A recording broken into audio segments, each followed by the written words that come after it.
But now we get to talk about the Jets. And for once, we get to talk about something good, because this is a game that I think was well played by the Jets end to end. There's no doubt. I mean, it's only the second win of the season, but no doubt their best played game of the season.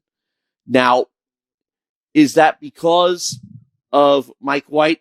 Let me wind back the clock a little bit and of course this was mentioned simply because of White's performance today. He is the first Jet quarterback to throw for 400 plus yards since Vinny Testaverde did it in 2000, 21 years ago. But I'll turn back the clock another year to 1999. In 98, the Jets got to the AFC Championship under Bill Parcells, and Belichick was coordinator, of course.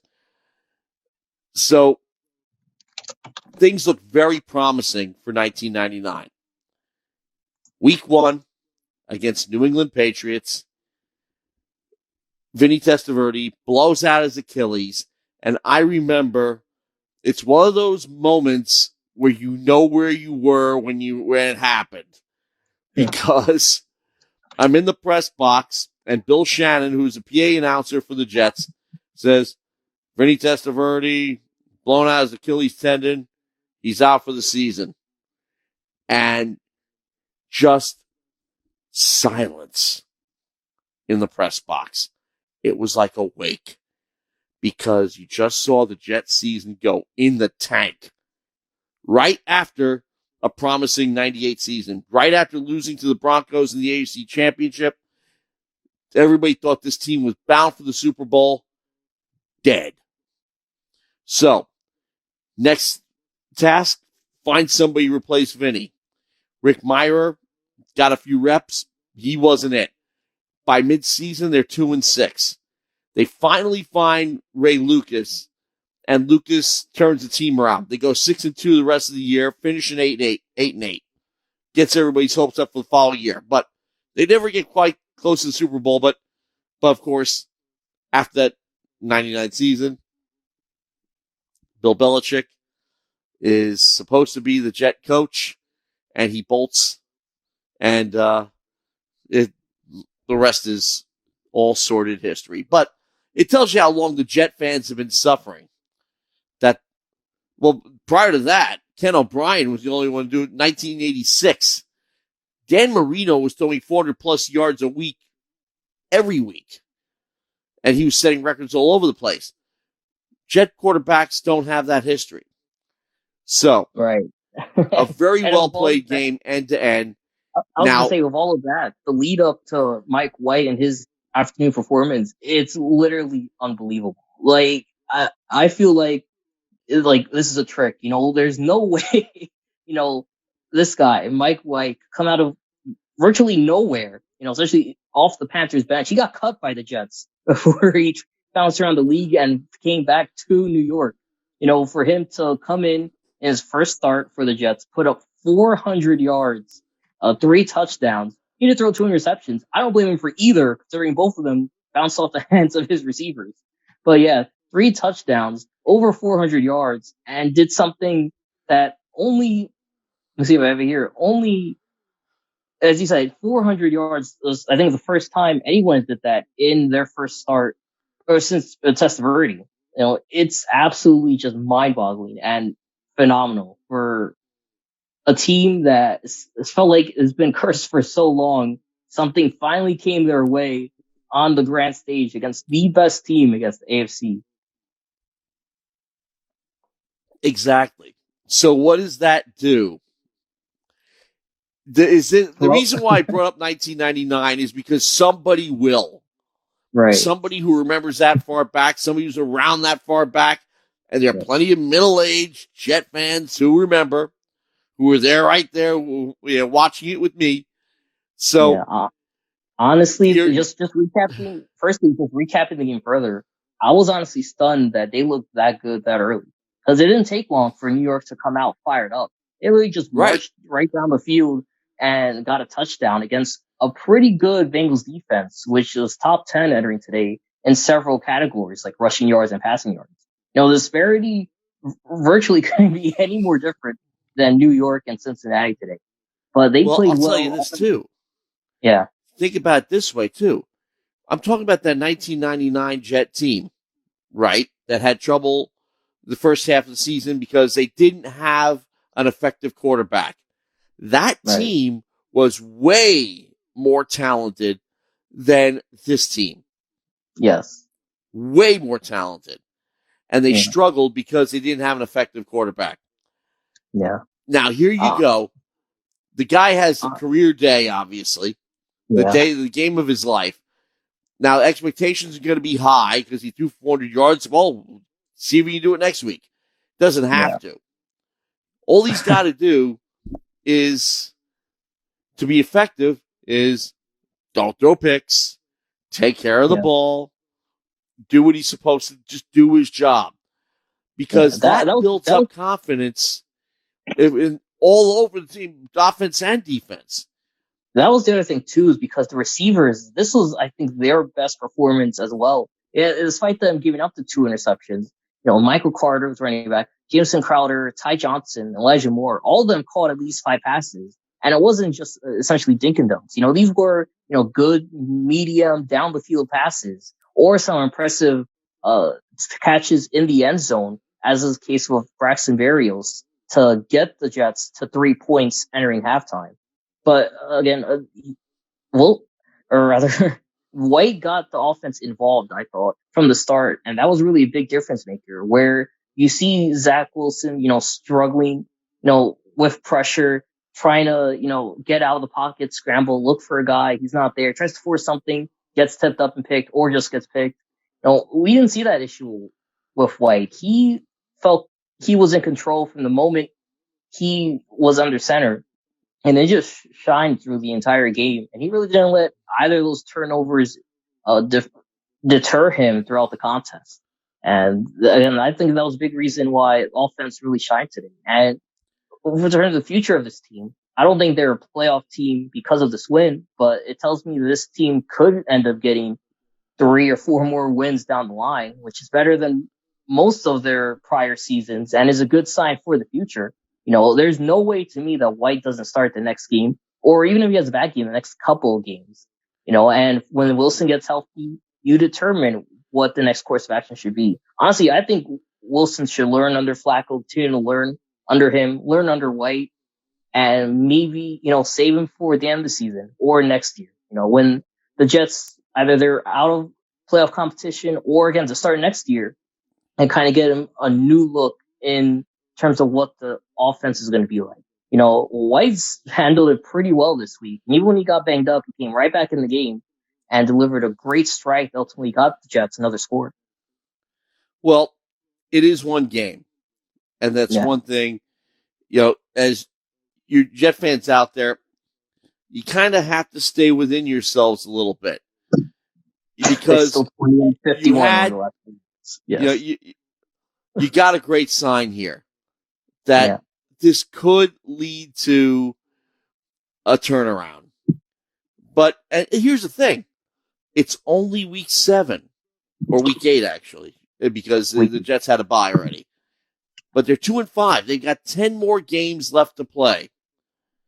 And,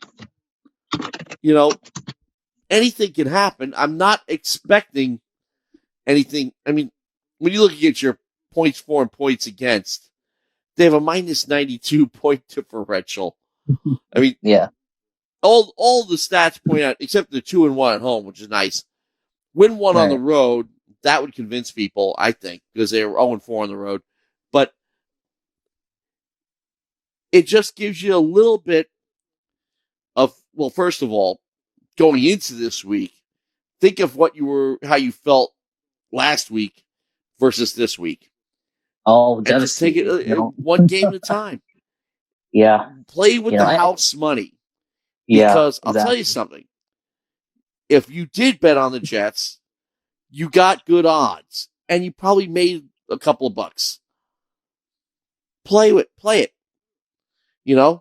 My father taught me something my first trip to Las Vegas. He said to me, you go to blackjack, you'll probably win a couple of hands. And you take whatever money you originally bet, stick it back in your pocket, and play with what's left on the table. It's known as playing with house money. And it kind of keeps your gambling under control. But that's what you're doing right now, because you just got some house money if you bet on the Jets. If you won that bet, play it. And mentally play it. Play it because honestly, you got nothing to lose. Because your expectations are low right now. Let them impress you. And his performance was absolutely incredible. He was doing everything for this team.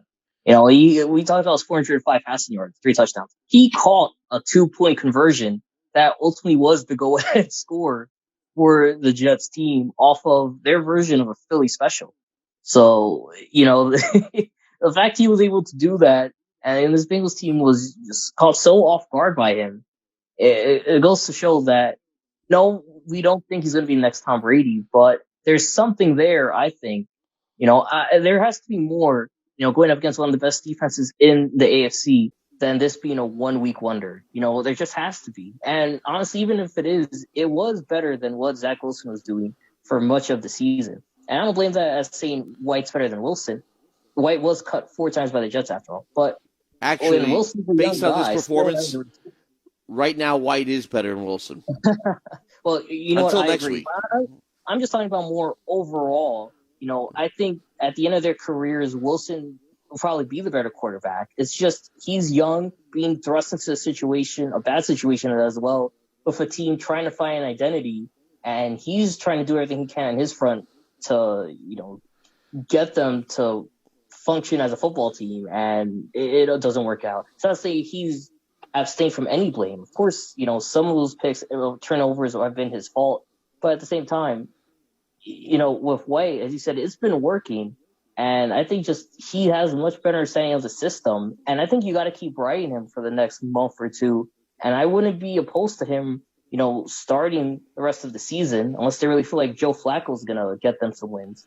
But I wouldn't be opposed to just letting Wilson rest, keep him on the bench, continue to learn the system. And maybe week 15, 16, 17, you get him back to start. There's no reason for me. It really depends. It depends on where you stand playoff-wise. If you rattle off 5 wins in a row and you're right back in it at 7-5. Okay, but if White's your starting quarterback during those 5 games, why would you want to put Wilson in when White's got the hot hand? Oh, no, White's got the job. At that point, exactly. He's got the job, his to lose. Right. And Wilson's going to have to wait his turn. Because the other thing, too... That's not a bad thing. He's only, White is 26. Exactly. So Wilson's got time, Yeah. White is only 4 years in. He was drafted in 2018. Yeah. So he's still young. If he can... look, again, we have to stop getting too far ahead of ourselves. This is what players will always tell you. Don't let yourself get too far up. Don't let yourself too far down. One game at a time. It's all cliches, but they're true. The win, too, just today, I think you got to credit the team as a whole, because we've been praising White a lot, and for good reason, obviously. But as I said before, the receiving core, I thought, it was the best game of the season by far. A lot of incredible catches. Talked about Barrios before. Who else was it? Ty Johnson had a great touchdown while the Jets were down 31-20, where he was able to somehow tiptoe along the sidelines and not step out of bounds and just get the nose of the ball over the pylon for his score. And that was insane to watch. And defensively as well, Shaq Lawson deflecting a Joe Burrow pass. He did it on the prior drive as well, but he did a great job remembering that and popping it up to himself and getting the Jets' first interception of the season, which they ultimately converted into a score from a great pass from White to Tyler Groff. So, just as a whole, you really can't ask for a better game than what Coach Saleh and offensive coach Mike LaFleur really put together for the team. So, you had, like I said, the overall confidence of the team showed. Now, this is something that as your coach you're looking at very closely, because in such a short span of time, White clearly has won the confidence of his team because they played like it. It showed. Now, yes, he could have a bad day and lose it, but that's why. And the other thing, it's already been announced. Saleh has already said he's starting next week, starting Thursday.